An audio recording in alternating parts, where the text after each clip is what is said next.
Just sit right back and you'll hear a tale of my YouTube channel. This is the second half of the Maynard Ferguson video. Don't forget to hit the like and subscribe button and hit that little bell icon so you can be alerted for my next video here on my YouTube channel.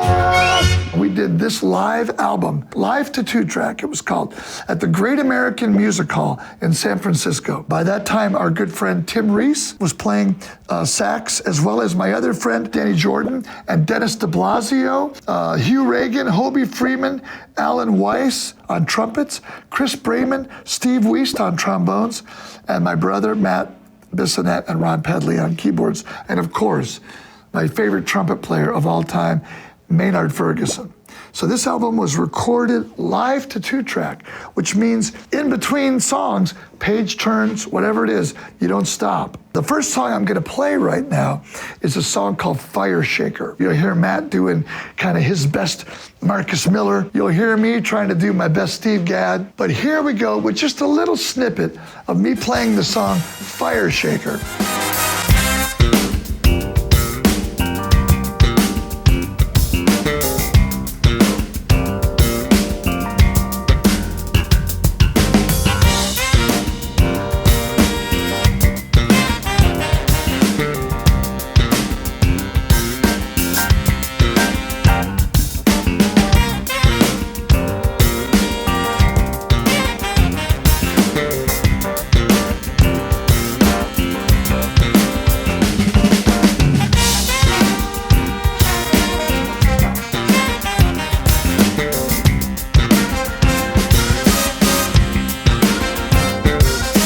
What a fun song to play. And this album, that was a Chris Brayman arranged composition with Maynard of Fire Shaker. But the producer, Jeff Weber, who's a great friend of mine, he told us this is gonna be live to 2-track. So make sure you know your tempos, make sure you know what's coming next. It's a lot of pressure. You've got a full audience out there at the Great American Music Hall in San Francisco, but you're doing a live to 2-track album. Rick Paconen, a wonderful LA engineer, Jeff Weber flew him up and he recorded it. He was out in the truck, and that's a lot of pressure for an engineer too, to get all the levels. Next, we're gonna talk about a super fun song on this album called Bebop Buffet. And Maynard asked the great Dennis de Blasio, a wonderful Barry sax player and composer-arranger, to do a bebop buffet. I remember the tempo. 1, 2, 1, 2, 3.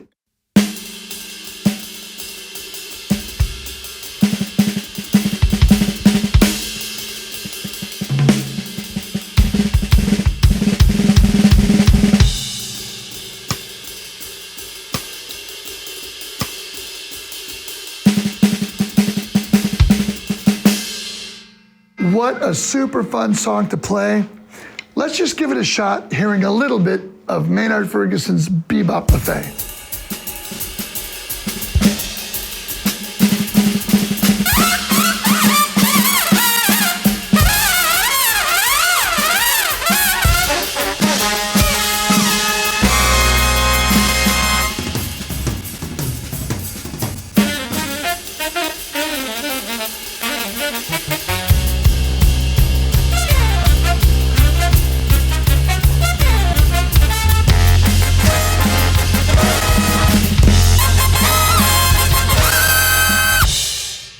They call those barn burners. And Maynard used to do something where he'd take a handkerchief, like my Ringo tea towel, and he'd throw it up in the air. And when it hit the ground, that would be your cue to start. Let's try it.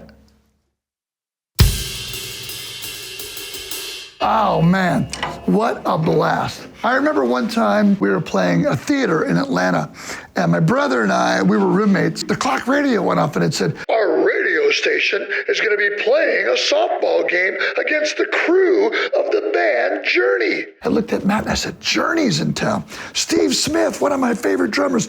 Man, I'd love to meet him." I looked in the yellow pages.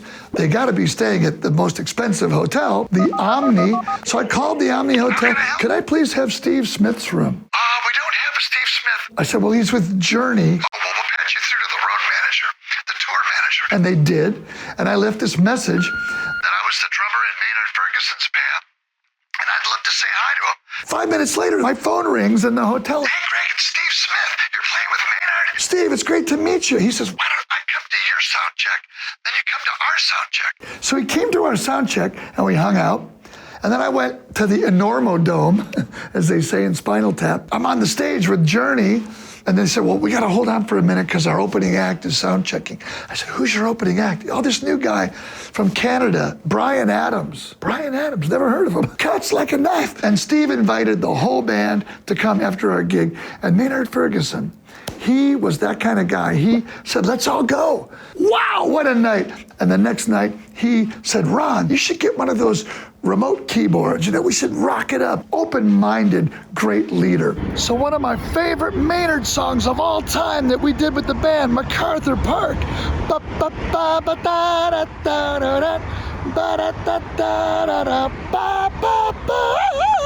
Love MacArthur Park. I'm at MacArthur Park.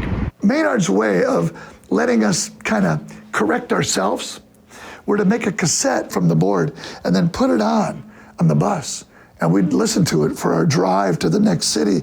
And that's the best way to get better. Listen to yourself. Record yourself when you practice, or when your band practices, or when you do gigs. Because when you listen back, no matter what instrument you play, you really learn a lot. The great studio musicians, they'd do a take, they'd go on in and listen. Or as they'd say, let's dig ourselves. So we would do that every night. We would listen to board tapes. Now let's move on to another song. And this song, we were really into the David Letterman Band with Steve Jordan and Hiram Bullock, Paul Schaefer, and Will Lee. And they had this great theme song. So Steve Wiest, our trombone player, he was asked to write a song, and he said, what kind of feel do you guys want to try? My brother and I both said, what about like that Letterman theme? So he wrote a song called the South 21st Street Shuffle, and it's this kind of a feel. 1, 2, 3.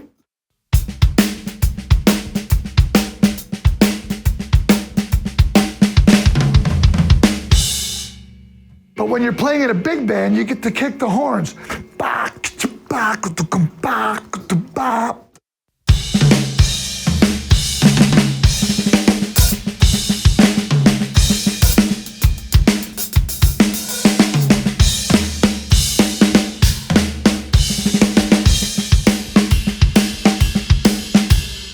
So here's a little bit of the song South 21st Street Shuffle by Steve Wiest, live in San Francisco, Maynard Ferguson. Here we go.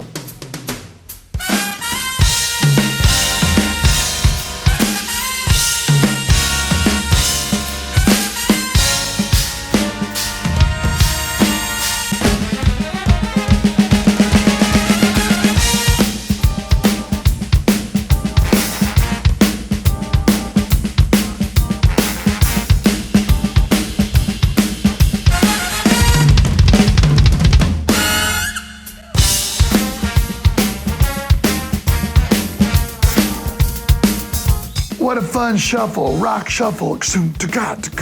Maynard Ferguson, one of the greatest leaders and lead trumpet players and jazz trumpet players, and one of the coolest guys I've ever met. He and my dad were super close, and once he said, Bud, why don't you take my horn? And when they say, ladies and gentlemen, Maynard Ferguson, you walk out with my trumpet. My dad said, I can't do that. He goes, it'll be funny. So it's packed theater. Ladies and gentlemen, Maynard Ferguson. And my dad walks out. What?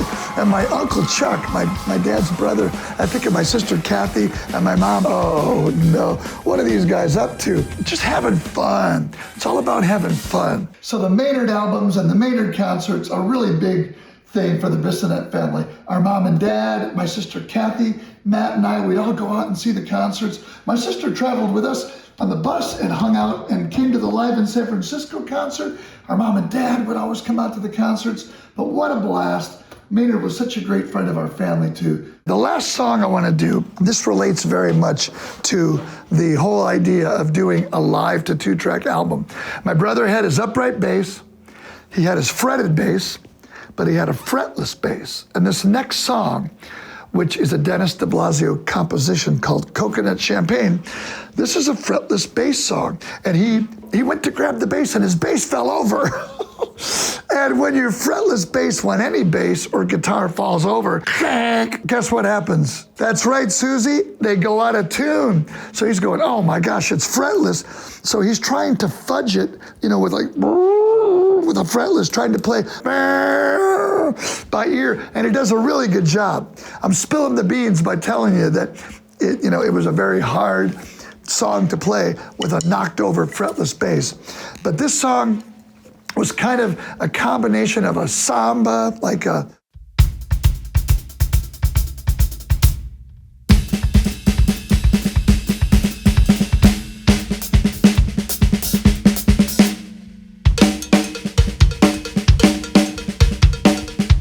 kind of a Steve Gadd sort of cowbell thing. We had gone to the Puerto Rico Jazz Festival where Maynard Ferguson met Arturo Sandoval, and he invited him to come up and jam with them. Who's that playing those high notes? That's Arturo Sandoval. Have him come up and jam with us. It was fantastic. That's the kind of open mind and non-competitiveness that Maynard had. So anyway, here is this song called Coconut Champagne. Don't forget to like and subscribe. Here we go.